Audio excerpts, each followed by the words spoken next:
जय जिनेंद्र बंधुओं, सारथी सेवा समूह में आप सभी का स्वागत है। मुनि श्री 108 कुंतु सागर जी मुनिराज व एलक श्री 105 सिद्धांत सागर जी का 2020 का चातुर्मास नेहानगर निवासियों को प्राप्त हुआ है। धर्म लाभ हेतु आचार्य गुरुवर 108 विद्यासागर जी मुनिराज द्वारा रचित महाकाव्य मूकमाटी की कक्षा मुनि श्री 108 कुंतु सागर जी मुनिराज द्वारा ली जा रही है। हम आप तक यह कक्षा पहुंचा रहे हैं, जिसे रोज आप सारथी सेवा समूह के फेसबुक पेज या यूट्यूब चैनल पर प्रातः 9 बजे देख सकते हैं।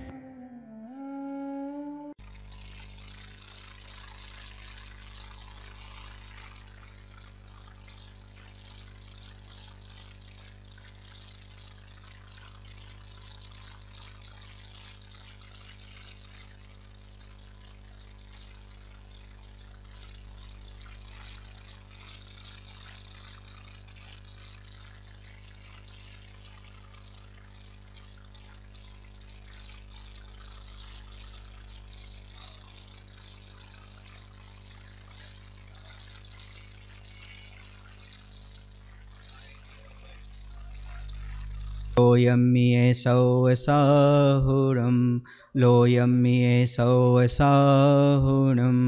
बोले पंच परमेष्ठी भगवान की, देवाय देव श्री पारुषनाथ भगवान की, गुरु नाम गुरु आचार्य श्री ज्ञान सागर जी महामुनिराज की, आचार्य गुरुदेव भगवान श्री विद्यासागर जी महाराज की।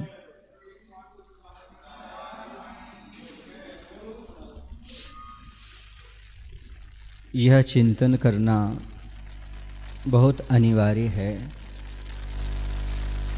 कि धन के लिए जीवन है कि जीवन के लिए धन है।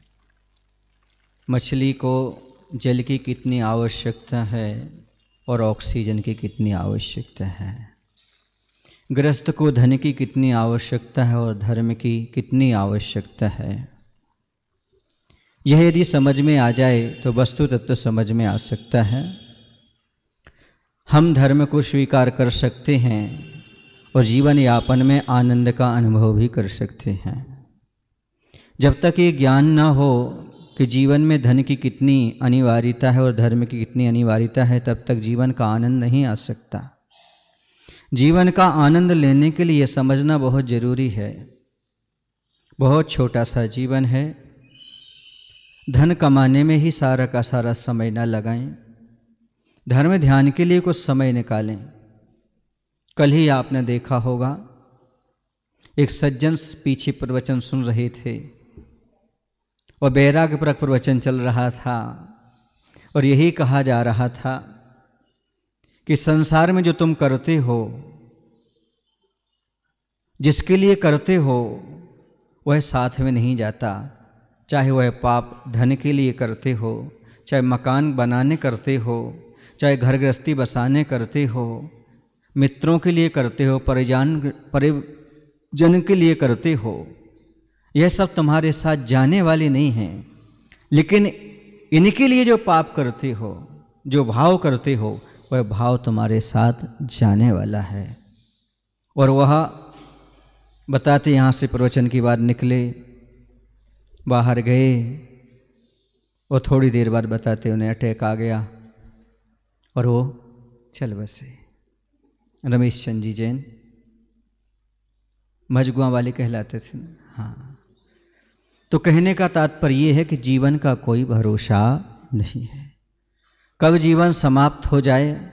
आज आप प्रवचन सभा में बैठे हो, दूसरी प्रवचन सभा में आप आओ, इसका कोई नियम नहीं है। ये क्षणभंगुरता जानते हुए धन के पीछे पागल नहीं होना चाहिए। अपने जीवन में धर्म को स्वीकार करना चाहिए। क्यों? क्योंकि जो व्यक्ति धर्म को स्वीकार करता है वह धन कमाते हुए भी सुखी रहता है। व्यवहारिकता उसकी अच्छे से चलती है। लेकिन जो धर्म को छोड़ करके धन की बात करता है, उसका व्यवहारिक जीवन अच्छा नहीं हो सकता, उसे सुख शांति उपलब्ध नहीं हो सकती। और अगली बात ये कही थी कि वास्तव में आभरण और वस्त्र, ये वासना न जीत पाने के कारण व्यक्ति स्वीकार कर लेता है। यदि वासना से हट जाता है तो वस्त्र की आवश्यकता नहीं पड़ती। छोटा बच्चा वासना से रहित होता है, उसे वस्त्र की आवश्यकता नहीं होती, उसे भार लगते हैं। वैसे ही जो वासनाओं से, कसाय से, इन सब से विरक्त हो जाता है, उसे वस्त्र भार जैसे महसूस होने लगते हैं। क्योंकि संसार में दो प्राणी ही सुखी हैं, एक जो तृप्त हो चुके हैं वो, और दूसरे जो विरक्त हो चुके हैं वो। यदि आप तृप्त नहीं हुए हैं तो विरक्त होने का प्रयास करिएगा। संसार में विरक्ति के अलावा और किसी चीज में सुख है ही नहीं। आसक्ति तो दुख का कारण है। जितने धन में, वस्त्रों में, परिवार में, मकान में आसक्ति रखोगे, उतने बेचैन बनो रहोगे, उतने मन में आप शांति का अनुभव नहीं कर सकते। शांति का अनुभव करने के लिए इन सब माया से ऊपर उठना पड़ेगा। हकीकत तो ये है, मन में ही ये सब चीज़ें पलती रहती हैं, ये माया मन में ही रहती है। अब आगे कह रहे हैं कि देखो, इस संसार में बसंत ऋतु का जाना हुआ, और बसंत ऋतु जाती जाती कह रही है, जीव निकालती हुई रसना कह रही है, इस संसार में कहीं भी रस ना। संसार नीरस है, संसार के किसी पदार्थ में रस नहीं है, सुख नहीं है। संसारी प्राणी का ये सुख मृग मरीचिका की भांति रह जाता है। कहीं भी संतों ने यही कहा, संसार में रस नहीं है, इसलिए उन पर कोई असर नहीं पड़ा। संसार की पंचेंद्रिय की विषयों का महाराज पर कोई असर नहीं पड़ा, संतों पर कोई असर नहीं पड़ा। ना सर रस ना, कोई असर नहीं पड़ा। वो विलोम रूप से कह रही है। पृष्ठ नंबर 181 पर चल रहे थे। और रस ना ना सारा, यानी बसंत के पास सर नहीं था, बुद्धि नहीं थी हिताहित परखने की। यही कारण है कि बसंत समजीवन पर संतों का ना असर पड़ा। बसंत का अर्थ है पंचेंद्रिय की विषय आदि आकर्षण, प्रलोभन भरा आकर्षण। इसका बुद्धि नहीं है, इसलिए इसके बाद ना सर नहीं है। ये कुछ अच्छा देने वाला नहीं है, इससे कोई ज्ञान की उपलब्धि होने वाली नहीं है। इसलिए इन सब का असर मुनि राजों पर नहीं पड़ा, क्योंकि पंचेंद्रिय के विषय दुख देने वाले हैं, अज्ञान को देने वाले हैं, दुर्गति में ले जाने वाले हैं। इस प्रकार की जो मुनिराज समझ गए तो उन पर इनका कोई असर नहीं पड़ा।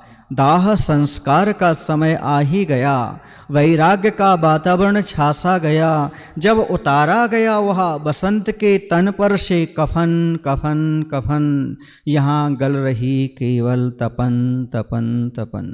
अर्थात अब बसंत ऋतु समाप्त हो रही है, तो आपको पता है जब कोई समाप्त होता है तो उसको कफन उड़ाया जाता है। समाप्त होने के बाद कफन किसे कहते हैं? जिसमें जेब नहीं होती उसे कफन कहते। खरीदने वाला जिसे नहीं पहनता उसे कफन कहते हैं। बनाता कोई है, खरीदता कोई है, पहनता कोई है। ऐसा कौन सा वस्त्र है जो आपने नहीं खरीदा फिर ही पहनना पड़ेगा भाई? बोलो ना, कफन है। हम लोगों की बात नहीं, आपकी बात कह रहा हूं। 4 पंक्तियां सुनाता हूं, याद आ रही तो सुना देता हूं। आया था दिगंबर, दिगंबर ही जाएगा। अर्थात नग्न आया था और नग्न ही आया था। दिगंबर, दिगंबर ही जाएगा। बीच में ओढ़ा है अंबर, कफन बन जाएगा। बीच में ओढ़ा है अंबर, कफन बन जाएगा। अभी भी चेत जाओ, छोड़ दो आडंबर, हो जाओ दिगंबर। मुक्ति बधू से तुम्हारा स्वयं स्वयंवर हो जाएगा। अभी भी कुछ नहीं बिगड़ा। ये अंबर कफन बनेगा आपका। संतों के पास नहीं, अंबर नहीं तो कफन भी नहीं। इसलिए समझने का प्रयास करो जीवन में कि कफन ढक जा रहा है। कितने भी जोड़ लो हीरे मोती, पर याद रखना बंधुओं, कफन में जेब नहीं होती। इस पे ताली क्यों नहीं बजाई आपने? कफन में जेब क्यों नहीं होती? उसे सिला क्यों नहीं जाता? ये प्रकृति का रहस्य समझाने के लिए, समझो प्रकृति के रहस्य को, तुम कितना भी जोड़ लो पर एक पैसा भी तुम परलोक में नहीं ले जा सकते। इसलिए कफन में जेब नहीं होती, कफन को कभी सिला नहीं जाता। इसी तो फन है। फन माने कला। कौन सी कला है वो? वह आपको जीने की कला सिखा रहा है वो कफन। कह रहा है एक फन सीख लो जीवन में। कौन सा फन? कि कफन कह रहा है एक भी धन, एक भी कण इस संसार का तुम परलोक में नहीं ले जा सकते। बाद में उसे भी खींच लिया जाता है और जाकर के लकड़ियों के ऊपर रख दिया जाता है। कहती यदि वस्त्र सहित जलाओ तो बैकुंठ नहीं मिलता। अन्य संप्रदाय में ऐसी मान्यता, बैकुंठ मतलब स्वर्ग। अब जब बताओ कपड़ों के साथ स्वर्ग नहीं मिलता तो मोक्ष कैसे मिलेगा? इसलिए जैन संत हमेशा दिगंबर रहते हैं, जैसे आए थे वैसे ही जाते हैं, क्योंकि प्रकृति को समझ जाते हैं। जो प्रकृति में है वैसे रहना। प्रकृति माने नेचर यानी धर्म और स्वभाव है, और जो ओढ़ लिया ये विकृति है, अधर्म है, विभाव है। जैसे दुनिया में आए थे ये प्रकृति है, नेचर है, नग्न आए थे। और प्रकृति और नेचर का नाम ही स्वभाव, और स्वभाव का नाम ही धर्म है। इसलिए संत और दिगंबर रहते हैं, क्योंकि वे प्रकृति में जीते हैं, स्वभाव में जीते हैं, अपने नेचर में रहते हैं, और सबको शिक्षा देते रहते हैं। प्रकृति में तू क्या लाया था जो ले जाएगा? मुट्ठी बांध कर आया था, हाथ पसारे जाएगा। इस धरा का इस धरा पर सब धरा रह जाएगा। सोच लो, अभी भी कुछ नहीं बिगड़ा। इसलिए दाह संस्कार का समय आ गया। बसंत के दाह संस्कार के बाद भी कुछ होता है तो कह रहे क्या हुआ? बोले और कफन के लिए उतार लिया गया। तब चारों ओर बैराग का वातावरण छा गया। शव में आग लगा दी गई। उन आग की लपटों के उठते ही शव दिखना भी बंद हो रहा है। देखते ही देखते बस दिखना बंद हो गया। बसंत का शव भी अतीत की गोद में समा गया। शेष रह गया अस्थियों का अस्तित्व, और यूं कहती कहती अस्थियां हंस रही हैं विश्व की मूर्ता पर कि जिसने मरण को पाया है उससे जनन को पाना है, और जिसने जनन को पाया है उसे मरण को पाना है। यह अकाट नियम है। कह रहे हैं बसंत ऋतु समाप्त हो गई, कफन भी उतार लिया गया, उसका दाह संस्कार भी हो गया। अब सिर्फ क्या बची हुई हैं? हड्डियां। अर्थात पतझड़ में वृक्ष कैसे दिखने लगते हैं? हड्डी जैसे। फल फूल रहते नहीं, पत्ते रहते नहीं हैं। तो वो कुछ याद दिला रही हैं, अतीत की बातें याद रह जाती हैं और कुछ नहीं रह जाता। ऐसे ही व्यक्ति जब दुनिया से चला जाता है तो उसकी यादें भर रह जाती हैं, व्यक्ति चला जाता है। इसलिए कहते जीवन में कुछ ऐसा करो ताकि लोग अच्छे से याद करें। याद तो करें, ऐसा ना सोचे अच्छा चला गया, ये सोचें आदमी तो अच्छा था भैया चला गया, अरे उसे तो जाना ही था, अरे वो जीवित ही क्या था। ऐसे भाव मन में ना आए किसी के, ऐसा कुछ करके जाओ। सुन रहे ना? अर्थी चली जा रही थी, भीड़ बहुत थी, वक्त था शाम का। अर्थी चली जा रही थी, भीड़ बहुत थी, वक्त था शाम का। लोगों के मुख से एक आवाज निकल रही थी, ये आदमी था बड़े काम का, ये आदमी था बड़े काम का। ऐसी बात में याद रह जाएं तो समझो आपने जीवन के मायने को समझा है। और ये लोग कह दें इसको तो कहाँ, जीवित कहाँ था ये, फिर समझो सबका सब बेकार। कुछ तो ऐसा करके जाइए अपने जीवन में ताकि जो याद रह जाती है वह अच्छी याद हो। सुन रहे ना? जब तुम दुनिया में आए थे जग हंसा था, तुम रोए थे, रोए ना? अब ऐसा कुछ कर जाओ, तुम हंसते जाओ और दुनिया रोए। ऐसा कुछ करने का प्रयास। मैंने एक दिन कहा था या तो आप ऐसा कुछ जीवन में करो ताकि आप पर पुस्तक लिख जाए। सुन रहे ना? क्या?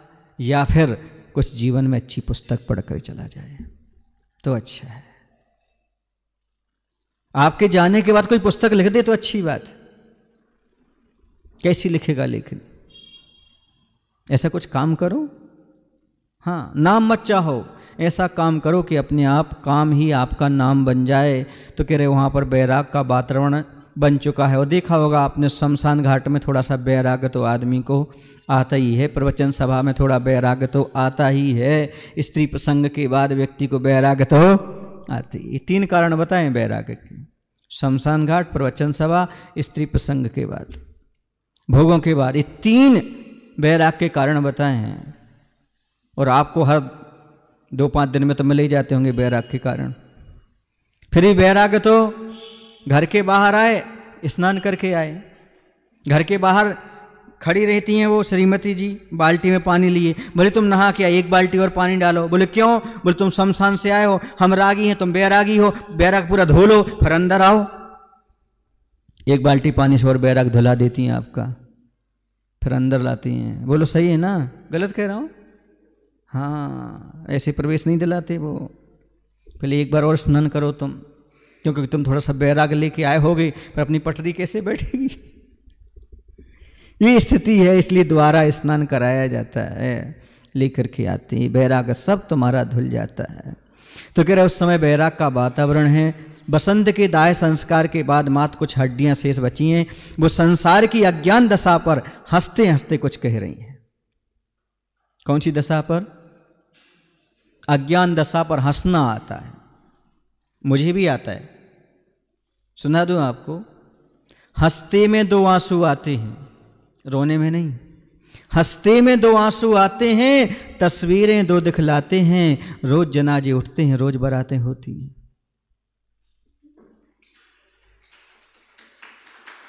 किस पर ताली बजा रही तुमने? तुम ही तो ये करते हो। सामने बारात जनाजा भी दिख रहा है और बारात भी करते जा रहे हो। अब हंसे के रोए तुम पर, तुम्हारी अज्ञानता पर ये कहना चाहता हूं। इस अज्ञानता को देखकर हंसी आती है। सामने से अर्थी निकल रही, फिर भी यहाँ पर बैंड बाजे बज रहे, किसके? बारात के चल रहे हैं। लेकिन आदमी को बैराग आ ही नहीं रहा है। ये सब देख करके आंखों से नहीं देखा जाता एहसास तमे दुनिया का, कांधों में जिन्हें ले जाते हैं मिट्टी में मिलाया जाता है। किस पर ले जाते हैं? क्या बोल के ले जाते हैं? राम नाम सत्य है। एक बाजू में बच्चा खड़ा रहता है, वो बोलता है मुर्दा बड़ा मस्त है। किसे सुना रहे हो तुम राम नाम सत्य? जीते जीते सुनाया नहीं तो बच्चा बोल देता है मुर्दा बड़ा मस्त है, वो नहीं सुन रहा है, तुम कुछ भी कहते चले जाओ। इसलिए जीवित में समझ लो राम नाम सत्य है। मरने के बाद कोई बोले उससे पहले जीवन को सत्य बनाने का प्रयास करो। मृत्यु को महोत्सव बनाने का प्रयास करो। जन्मोत्सव तो खूब मना लिए, जन्म का महोत्सव मत मनाओ, मृत्यु महोत्सव मनाने का प्रयास करो। अपने मरण को ऐसा बनाओ जो महोत्सव के रूप में हो जाए। ऐसा कुछ प्रयास करो समाधि मरण हो जाए, ऐसा कुछ प्रयास करो अंत में कुछ ना कुछ भला हो जाए। जीवन भर जो किया सो किया। कहते अंत भला तो सब भला। बसंत जी, अंत भला तो सब भला। बसंत ऋतु कह रही है अंत में भला कर लो, बस बहुत कुछ हो सकता है। इसलिए वो हड्डियां, एक दिन हमने कहा था, प्रसंग है तो याद दिला देते हैं। वो हड्डियां हंसते हंसते क्या कहती हैं? एक दिन शाम को हम घूमने निकले, एक तरफ थी झाड़ियां, एक तरफ शमशान थे। एक दिन हम शाम को घूमने निकले, एक तरफ झाड़ियां थी, दूसरी तरफ शमशान थे। अचानक एक हड्डी मेरे पैर के नीचे आई, उसके बयान थे चलने वाले संभल के चलना। एक दिन हम भी इंसान थे। वो हड्डी कह रही है हम भी इंसान थे, संभल के चलना, एक दिन तुम्हारी स्थिति भी ऐसे ही होना है। तो क्या कह रही है? जिसने मरण को पाया उसने जनन को पाया। अर्थात जिसने मृत्यु को ग्रहण किया उसे पुनर्जन्म भी लेना पड़ता है। जिसने जन्म लिया है उसकी मृत्यु भी अनिवार्य है। यह अकाट्य नियम है, इसे टाला नहीं जा सकता। हंसते हंसते कह रही हैं वो हड्डियां, जातस्य चेत ध्रुवो मृत्यु। जन्म लिया है तो मृत्यु आएगी ही आएगी। दुनिया में आपके साथ कोई घटना घटे या ना घटे, एक घटना तो घटेगी ही घटेगी। जिसका क्या नाम है? मृत्यु। उस घटना को टाला नहीं जा सकता, ये अटल घटना है। अब कब किसकी कब घट जाए कुछ नहीं कहा जा सकता। इसलिए मैं भगवान से प्रार्थना करता हूँ, भगवान ना जाने मेरे साथ जीवन में क्या क्या घटित हो गया है। अब मैं चाहता हूं मेरे जीवन में कुछ ना घटे, अब तो मेरा संसार ही घट जाए, राग देश पाप कसाय घट जाए, बस और कुछ घटना नहीं चाहिए। ये सब घट जाएं, एक ही घटना चाहिए और कोई घटना नहीं चाहिए, क्योंकि इसी के कारण संसार में दुख हुआ। इस शरीर के कारण कसायों के वशीभूत होकर के कौन कौन से पाप नहीं किए संसारी प्राणियों ने। इसलिए अब इन्हीं को घटाना चाहते हैं, इन्हीं को समाप्त करने का बीड़ा उठाना चाहते हैं, क्योंकि जिंदगी की पीठ पर मौत के हस्ताक्षर हो चुके हैं। इसे कोई नहीं टाल सकता, चाहे पढ़ा लिखा हो चाहे निरक्षर हो, वह पढ़ ले। पीठ की जिंदगी की पीठ पर मौत के हस्ताक्षर हो चुके हैं। बिल्कुल, चेक किसके हाथ चला जाएगा? जाएगा एक नहीं दिन, आज नहीं तो कल। पढ़ते रहो बस। राजा राणा छत्रपति हाथिन के असवार, मरना सबको एक दिन अपनी अपनी बार। अब कौन सा वार है? 7 दिन में से एक कोई वार है। 7 दिन बाद सबकी मृत्यु होना है। अब कौन सा 7वां दिन किसकी पल्ले में लिखा हुआ है वो आयुकर में जानता होगा, कहाँ किसका, लेकिन है तो पक्का। इस चीज को कभी भूलना नहीं है। हाँ, विकल्प नहीं करना, तनाव नहीं लेना, हो सके तो तन में ना आना। तन में ना आओ, फिर कभी नहीं होगा तनाव। इस तन में आने से सारे के सारे पाप चलते रहते हैं। तो याद रखो बंधुओं, ये अकाट्य नियम है, जिसका जन्म हुआ उसे मरना है। संसार में कोई शाश्वत रहने वाला नहीं है। इस संसारी प्राणी की स्थिति है। गणना करना संभव नहीं, यही है, गणना करना संभव नहीं है। अनगिन वार धरती खुदी गहरी गहरी, वहीं वहीं पर अनगिन वार अस्थियां दबी ये। अब तो मत करो हमारा दफन दफन दफन, हमारा दफन ही है आगामी बसंत स्वागत के लिए बपन बपन बपन, यहाँ चल रही केवल तपन तपन। कई बार हड्डियों को इकट्ठा किया गया, एक गड्ढे में गाड़ दिया गया। मतलब जैसे बीज बो दिया हो, आगे फिर वो हड्डियां शरीर के रूप में फिर मिल जाती हैं। बीज का बपन जैसा हो गया वो। हड्डियों का दफनाना कैसे हो गया? जैसे बीज का वपन किया हो, अगले भाव में फिर आ जाएंगी। तो कह रहे हैं ऐसी स्थिति चली हमारी। कितनी बार धरती में गहरे गहरे गड्ढे खोदकर हमें दफनाया गया, किंतु अब ऐसा पुरुषार्थ करो कि ना हड्डियां शेष रहें और ना ही दफनाना शेष रहे, अर्थात अरहंत अवस्था प्राप्त हो जाए, शरीर कपूर की भांति उड़ जाए। ऐसा कुछ उपाय मिल जाए, हड्डियां बचे ही ना, शरीर कैसा उड़ जाए? कपूर की भांति। आगामी बसंत स्वागत के लिए बपन कर दिया तुमने, अब तो मत करो हमारा दफन। अब कुछ ऐसी फसल हो जिसके माध्यम से अगली फसल हो और बीज समाप्त हो जाए, जल जाए। क्योंकि हमें दफन जमीन में गड़ा दिया आपने, ऐसा लगा जैसे पुनः बीज बोया हो और फसल तैयार हो रही हो। कभी कराल काला राहु प्रभा पुंज भानु को भी पूरा निगलता हुआ दिखा, कभी कभार भानु भी वह अनल उगलता हुआ दिखा। जिस उगलन में पेड़ पौधे पर्वत पाषाण पूरा निखिल पाताल तक पिघलता गलता हुआ दिखा।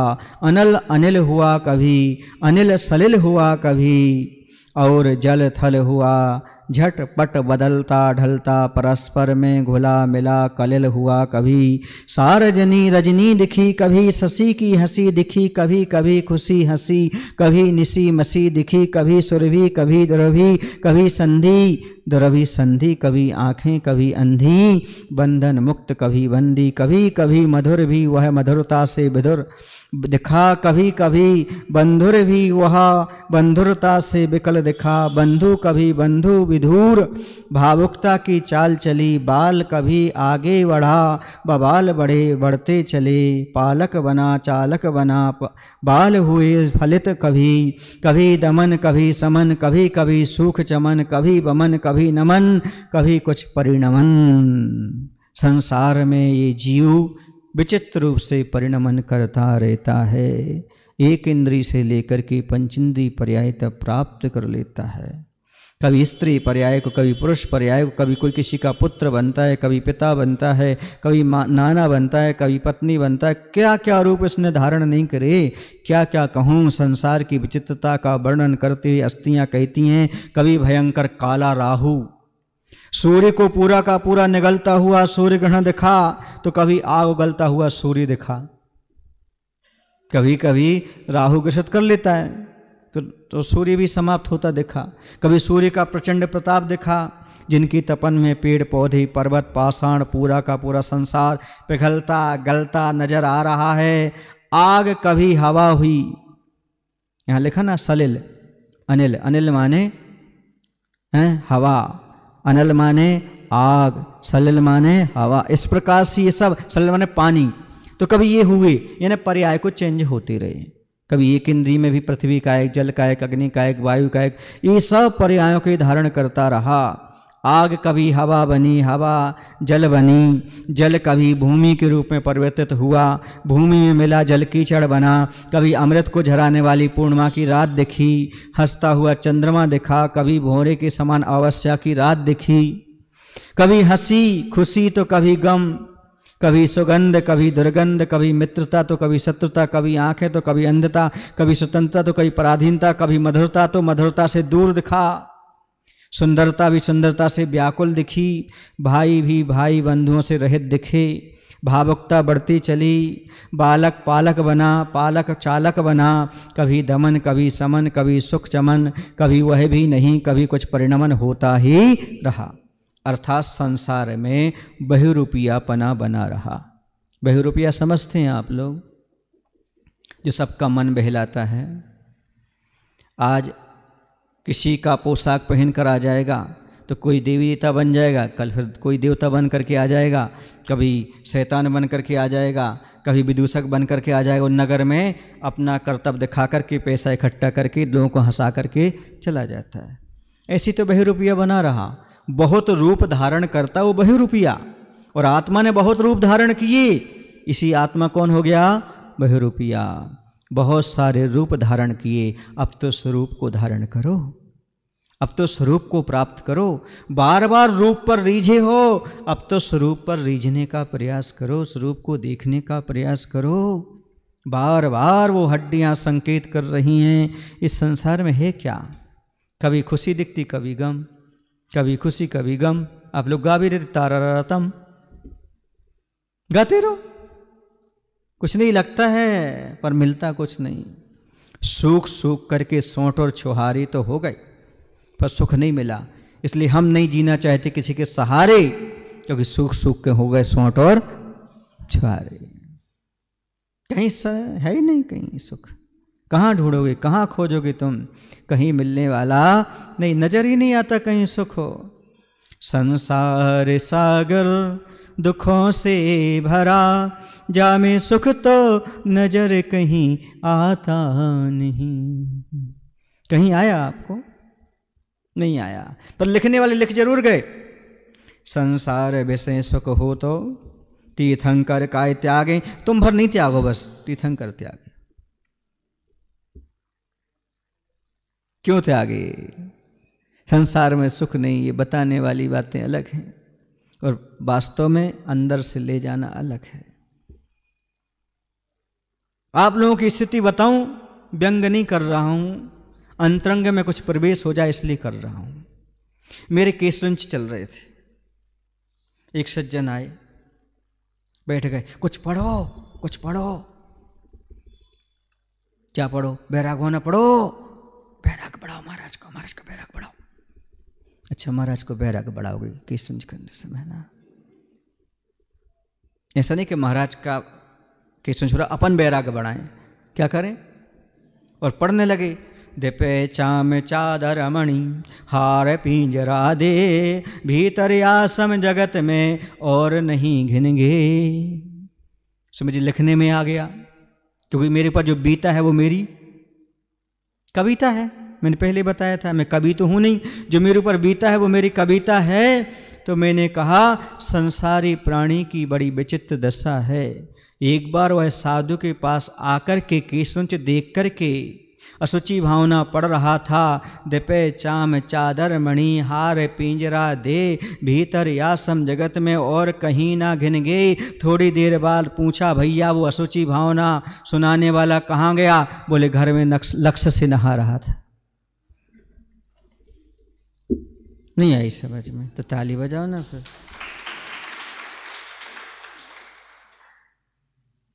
कहाँ किससे नहा रहा था? और महाराज जी क्या बता रहा था?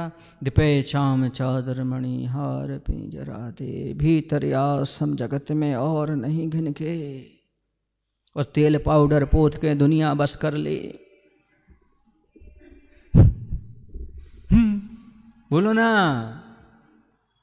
दल बल देवी देवता मात पिता परिवार, और मरती बिरिया जीव खो धन दौलत राखन हार। दाम बिना निर्धन दुखी तृष्णा बस धनवान, और 1 करोड़ की लॉटरी खुल जाए भगवान। यह है आप लोगों की बैराग भावना। गलत कह रहा हूं सही कह रहा हूं? बोलो ना। दुनिया को बताने के लिए क्या दाम बिना निर्धन दुखी यहाँ पढ़ेंगे और सीधे निकले बस लॉटरी के चक्कर में, आज इतना पैसा कमाना, इतना आ जाए। ये कहाँ, ये दोहरा चरित्र कहाँ तक चलेगा? बैराग कहाँ से आएगा? ये स्थिति है। बोले हम जिंदगी भर गलत फहमियों में जीते रहे, दाग थे चेहरे पर दर्पण धोते रहे। ये सब भावनाएं दूसरे को सुनाने के लिए नहीं है, प्रवचन का विषय नहीं है, ये वास्तव में आत्मसात करने के लिए है। आचार्य से कहते हैं वैराग्यो पावन माही चिंतो अनुपेक्षा भाई। सुने ना, ये बैराग उपावन माही। तो आचार्य ज्ञान सागर जी महाराज क्या कहते थे? ये बैराग का उपवन है। किसका उपवन है? हाँ, 12 भावनाएं बैराग का उपवन है। इस उपवन में, इस बगीचे में बैठ जाओ, बैराग ही बैराग आपको मिलेगा। पर इस बैराग के ऊपर में कौन बैठता है? एसी में बैठ करके बैराग भावना पढ़ते हैं। बैराग भावना भी राग के साथ पढ़ते हैं। जी नहीं, जे वाली ट्यूनिंग से पढ़ो, ये वाली पढ़ो। राजा रण छत्रपति, जो आगो बैराग राग के साथ।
ऐसा कोई साधन नहीं है हमारे पास, ऐसा कोई उपाय नहीं है जिससे हम राग से बच सकें।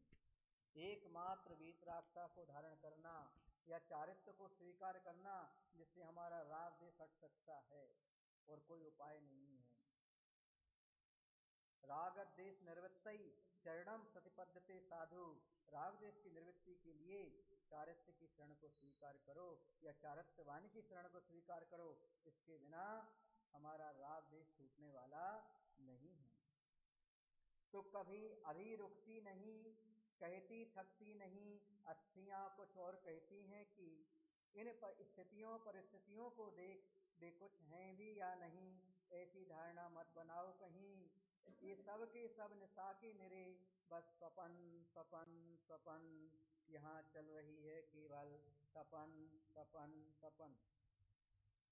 किस वजह से आती हैं वस्तु में यह भंगुरता, और किस जगह से आती है वस्तु में यह संगुरता। कुछ छुपी सी लगती है यहाँ सहज स्वाभाविकता ध्रुवता। वह कौन है, क्यों मौन है, उसका रूप स्वरूप कब दिखेगा, वह भरपूर रसकूप कब मिलेगा, और यह मिलन मिटन की तरले में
यदि ऐसा मान करके चलते हैं तो आपके जीवन में कोई परिवर्तन हो सकता है, अन्यथा नहीं।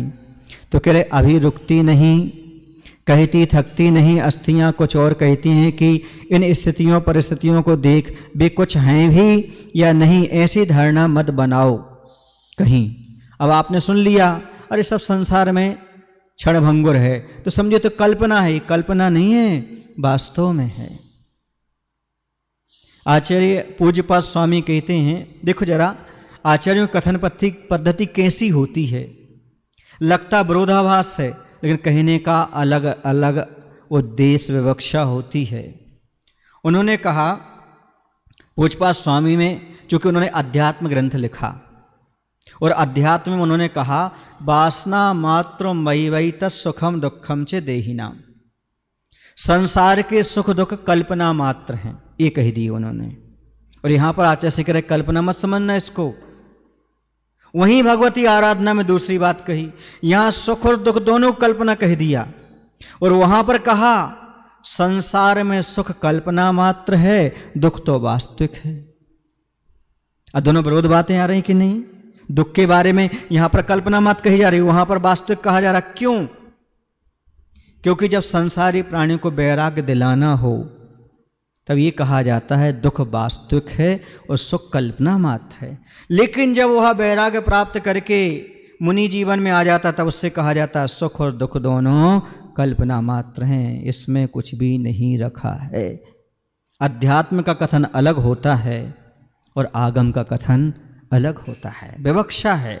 वहाँ वैराग्य दिलाना है, यहाँ पर सबसे दूर हट गए, बैरागी हो गए, अब कुछ भी नहीं, अब ना सुख और ना दुख। पहले कहा था दुख को छोड़ो सुख को अपनाओ, अब कहा सुख और दुख दोनों नहीं।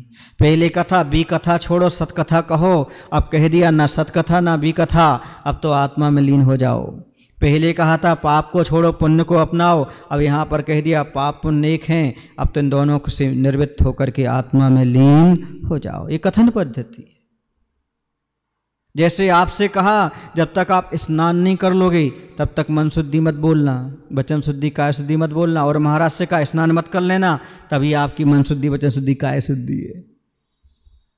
दोनों की कथन की अलग अलग विवक्षा है, अलग अलग स्थिति है, अलग अलग परिस्थिति है, इसलिए इसे कल्पना मत समझना।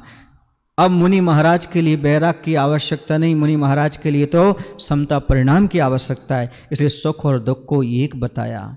लेकिन आप गृहस्थों को अभी समता नहीं, अभी बैराग की आवश्यकता है, इसलिए दुख को वास्तविक बताया और सुख को मात्र कल्पना बताया। समझ रहे ना? जब तुलनात्मक अध्ययन करते हैं तब मालूम पड़ता है आचार्यों की कथन पद्धति क्या है। और मैं तो कई बार कहता हूँ प्रवचन उसी को करना चाहिए जो चारों अनुयोगों का अच्छे स्वाध्याय कर बैठा हो, तब वह सही अर्थ निकाल सकता है। जिसे सांप का चार नहीं पढ़ा वो समय सार का सही अर्थ नहीं निकाल सकता।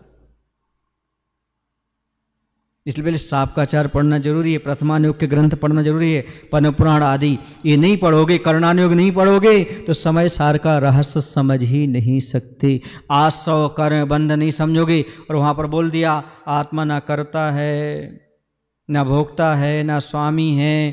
फिर पूछा जाएगा कर्म किसने किया, पुद्गल में था, पुद्गल में हो गया, सो फिर नरक पुद्गल क्यों नहीं गया, फिर आत्मा क्यों गई, फिर क्या जवाब दोगे। इसे समझो कि सब अक्षा से कैसा कहा जा रहा है।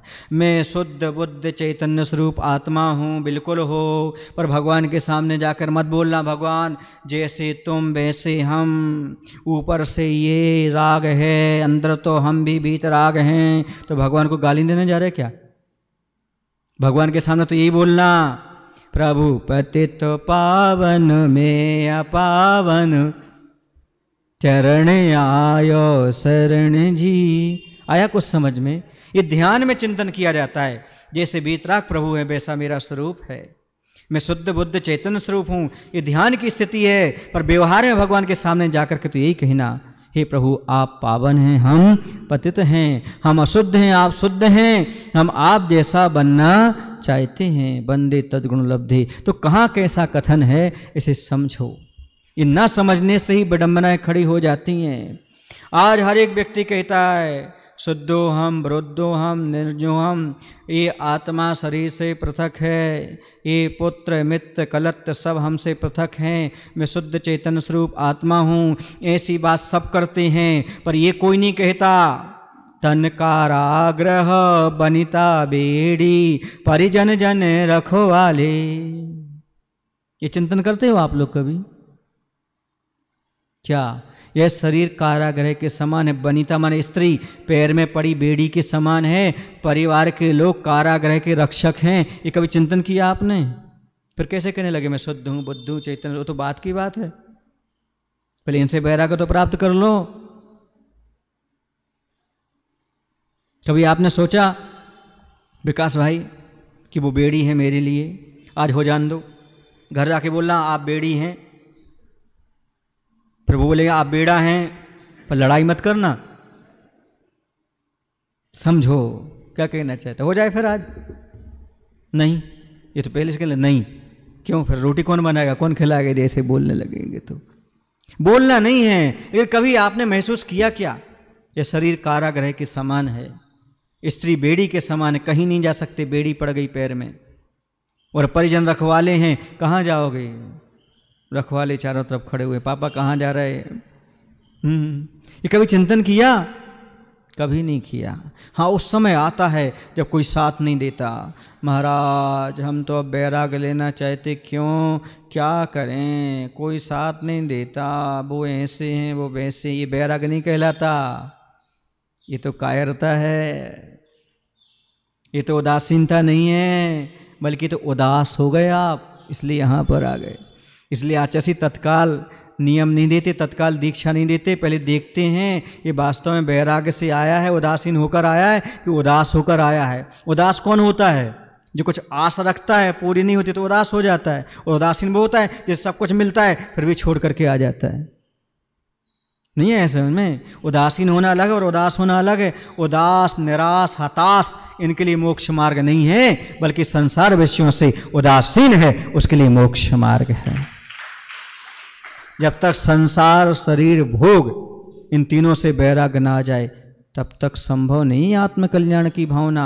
अब चाहे वह बचपन में आ जाए चाहे 55 में आए, ये बात अलग है। जब तक संसार, शरीर, भोगों से वैराग्य नहीं आएगा तब तक दीक्षा सार्थक नहीं होती, मोक्ष मार्ग सार्थक नहीं होता। आते हैं आप्रभाव न करके चले जाते हैं, आते हैं आप्रभाव न करते रहते हैं, बने रहते हैं, ये स्थितियाँ हो जाती हैं। कुछ समझ रहे हैं आप? बुरा तो नहीं लग रहा? लग जाए तो क्या कर लोगे? नमोस्तु करो तो क्या, पर समझो वस्तु स्थिति को। हम वैराग्य कैसे लें? संसार से हताश उदास होने वाले वैराग्य नहीं लेते, बल्कि वो समझ लेते वास्तविकता को। संसार कैसा है, सृष्टि कैसे, इसमें रचने पचने से क्या है। जब दुख मिला तो तुम्हें वैराग आ गया, जब सुख मिला तो उसी में फूल गए, ये क्या चीज़ है? ऐसा नहीं। हर परिस्थिति में आपको लगे कि नहीं भैया, दोनों आकुलता के कारण है, सुख है तो दुख है तो दोनों कर्म बंद कराते हैं। देखिएगा एग्जाम्पल, आप लोगों के ग्रस्त जीवन में यदि किसी पुत्र रत्न की उत्पत्ति हो, उसे अच्छा मानते हैं। किसी का मरण हो तो अच्छा नहीं मानते। मरण को शोक समाचार बोलते हो और पुत्र की उत्पत्ति को सुखद समाचार बोलते हो। लेकिन यदि अध्यात्म की दृष्टि से देखा जाए, दोनों इक्वल हैं। बोलो कैसे हैं? व्यवहार की दृष्टि से कह रहा हूं, व्यवहार में भी अध्यात्म घटित कर रहा हूं। यदि आपके परिवार का कोई सदस्य खत्म होता तो 13 दिन तक 12 दिन तक मंदिर नहीं आ सकते, अर्थात पूजन नहीं कर सकते, अभिषेक नहीं कर सकते, दान नहीं दे सकते। और किसी के यहाँ जन्म हो जाए तो 10 दिन तक। बोलो ना, धर्म की दृष्टि में तो दोनों ठीक नहीं है। धर्म तो दोनों छुड़ा रहा है, आ रहा है पट्ठा तो जा रहा है पट्ठा तो, छुड़ा क्या रहा है? धर्म। पुत्र हुआ पुण्य का उदय आया, मरण हुआ पाप का उदय आया। इसे तो कहा है पुण्य और पाप दोनों धर्म छुड़ा रहे हैं, दोनों में आकुलता पैदा हो रही है। लेकिन लौकिकता में पुत्र रत्न उत्पन्न हुआ, पुण्य के उदय को अच्छा मानते हैं, और किसी का मरण हुआ तो पाप के उदय को क्या मानते हैं? गलत मानते हैं। बोलो ना। लेकिन सही दृष्टि देखी जाए तो परिजन कौन है? वही है तुम्हारे परिजन, जो आपको आए तो धर्म छुड़ाएं और जाएं तो धर्म छुड़ाएं। एक बार आचार्य ने बोला था, कोई व्यक्ति खत्म हो गया, उनकी पत्नी है और परिजन है, अब वो रोते रहते हैं। अरे भैया, वो पट्ठा एक बार तो आ जाता ऊपर से और कह देता हम 32 देवियों के साथ हैं, घबराओ मत।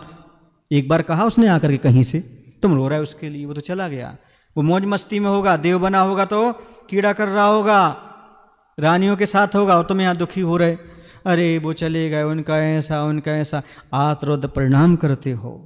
इसलिए 13 दिन के बाद सब भूल जाना चाहिए, क्योंकि जो वृत्ति होते हैं वो ये सब 15 दिन से आगे नहीं ले जाते, सब चीज़ें वहीं पर छोड़ दे। जो हुआ सो हो गया, क्योंकि उन्हें अपने व्रतों की संभाल करना है।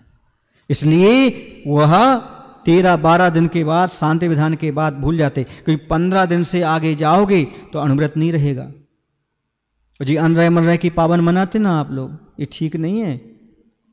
रोना धोना कर रहे हो और मृत्यु में भोग कर, वो क्या बोलते हैं, मृत्यु भोज।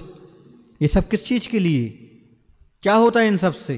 कुछ नहीं होता। इन चीज़ों में आस्था मत रखो, आप सही रास्ता चलो जो आचार्यों ने हमारे लिए बताया है, चुना है। इसलिए चला गया जो जैसा था तो ठीक है। सब जीव को जाना है, आज नहीं तो कल, सबका नंबर है। हाँ, जिसका जिस तब जब तक था तब तक था, संयोग वियोग हो गया। तुम भी यात्री हम भी यात्री, आती जाती रेल। तुम भी यात्री हम भी यात्री, आती जाती रेल, सबका सबके गांव तक, सबका सबसे मेल। बोलो ना, ट्रेन में नहीं बैठते आप, बहुत सारे लोग मिल जाते, परिचय हो जाते, एक साथ खाते पीते भी, भाई बहन भी बना लेते, लेकिन उनका स्टेशन आता वो उतर जाते, आपका आता आप उतर जाते, बात खत्म हो गई। ऐसे सबका अपना अपना स्टेशन आता, उतर जाते हैं। ये थोड़ा सा वैराग्य, वस्तु सत्य समझो, कहते वस्तु स्वरूप विचार खुशी से, सब दुख संकट सहा करो। ये वस्तु का स्वरूप है, जब का जिसके साथ जैसा है वैसा ही है, ये समझने का प्रयास करो। इन स्थिति परिस्थितियों को कल्पना मत समझो, है तो वास्तविक, लेकिन ये बात ध्यान में रखो, ये सबके साथ घटित होता है। इससे हमें कुछ शाश्वत खोज करना है, समझना है कि वास्तव में और कुछ है। कह रहे हैं किस वजह से आती है वस्तु में है भंगुरता, और किस जगह से आती है वस्तु में है संगुरता, अर्थात वस्तु का नष्ट होना, नए रूप में जन्म लेना, फिर भी उनका अस्तित्व सदा बने रहना। यह सब कैसे होता है बताओ तो? कुछ छुपी सी लगती है यहाँ सहज स्वाभाविक ध्रुवता, वह कौन है, क्यों मौन है? शाश्वत सत्ता का दर्शन कब होगा? वह शाश्वत सत्ता कैसी है, उसका रूप स्वरूप कब दिखेगा, वह भरपूर रसकूप कब मिलेगा, और यह मिलन मिटन की तरलिम छवि, यह क्षण के स्मरण की सरलिम छवि पकड़ में क्यों नहीं आती। इन सब शंकाओं का समाधान अस्थियों की मुस्कान दे रही है। पर्याय कहाँ से आती है, कहाँ चली जाती, जीव कहाँ से आता कहाँ चला जाता, इन सब की जो समस्या है इसका समाधान मुस्कान दे रही है। हड्डियों की क्या दे रही है, उत्पाद वैधव्युक्तम सत। संतों से यह सूत्र मिला है, इसमें अनंत की अस्तिमा सिमट सी गई है। यह वह दर्पण है जिसमें भूत भावित और संभावित सब कुछ झिलमिला रहा है, तैर रहा है, दिखता है आस्था की आँखों से देखने से। व्यवहारिक भाषा में सूत्र का भावानुवाद प्रस्तुत है, आना जाना लगा हुआ है। आना यानी जनन उत्पाद है, जाना यानी मरण व्यय है, लगा हुआ यानी स्थिर द्रव्य है, और है यानी चिर सत। यही सत्य है, यही तथ्य है। एक सूत्र दिया आचार्यों ने, उमा स्वामी महाराज ने तत्व सूत्र में दिया, उत्पाद वैधव्युक्तम सत। आना जाना लगा हुआ है, इसका हिंदी अनुवाद क्या हुआ, उत्पाद माने आना, व्यय माने जाना, ध्रुव माने लगा, युक्तम माने लगा हुआ, और सत माने है। आना जाना लगा हुआ है, यही है प्रकृति का नियम। कोई आ रहा है तो कोई, इस हाल से नहीं, पर्याय से कह रहा हूं।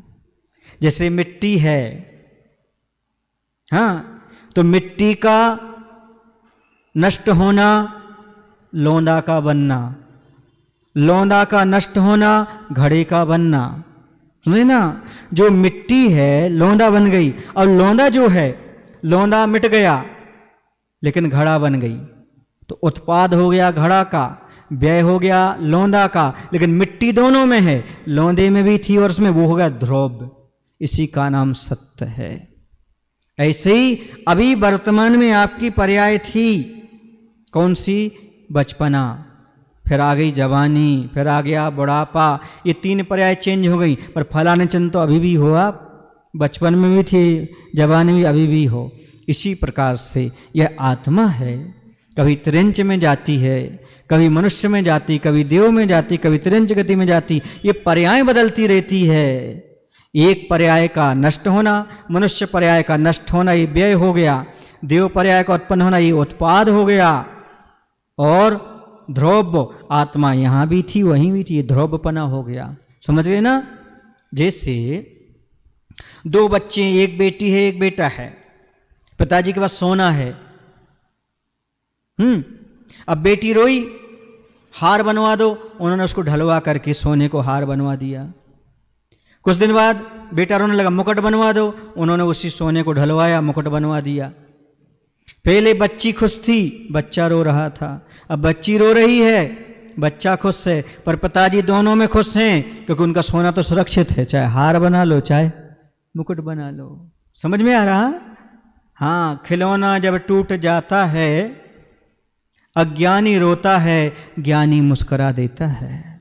इस जब शरीर खिलौना जब टूटता है, छूटता है, तो कौन, अज्ञानी रोता है, ज्ञानी मुस्कुरा देता है। देखो हम हंसते हंसते इसको छोड़ रहे हैं। नहीं आया समझ में। हाँ, क्योंकि ज्ञानी इस चीज को समझता है, ये शरीर तो मात्र यहीं रहने वाला है, हमारे भावों हमारे परिणामों की परिणति अलग है। इस संसार में तो अनादिकाल से आना जाना लगा हुआ है, यही सत्य है, अर्थात यही द्रव्य है, यही सत्य है। इस सत्य को समझने का प्रयास करो। इसके अलावा इस सृष्टि में कुछ नहीं है बंधुओं। कोई आता है जाता है, आता है जाता है। जब तक आप पलक झपकाते हो कितने चले जाते और कितने आ जाते आपको नहीं पता। इस सृष्टि की ये संरचना जो समझ सकता है, जो जान सकता है, वह सत्य को प्राप्त हो सकता है। इसलिए उत्पाद वैधव्योत्तम सत, गुण और पर्याय इस द्रव्य के साथ लगी हुई हैं। इसको समझने का प्रयास करिएगा और समझें, यही हमारे लिए सूत्र मिला है। इस संसार में आना जाना लगा हुआ है, कोई भी शाश्वत इस संसार में रहने वाला नहीं है। कहाँ गए चक्री जिन जीता भरत खंड सारा।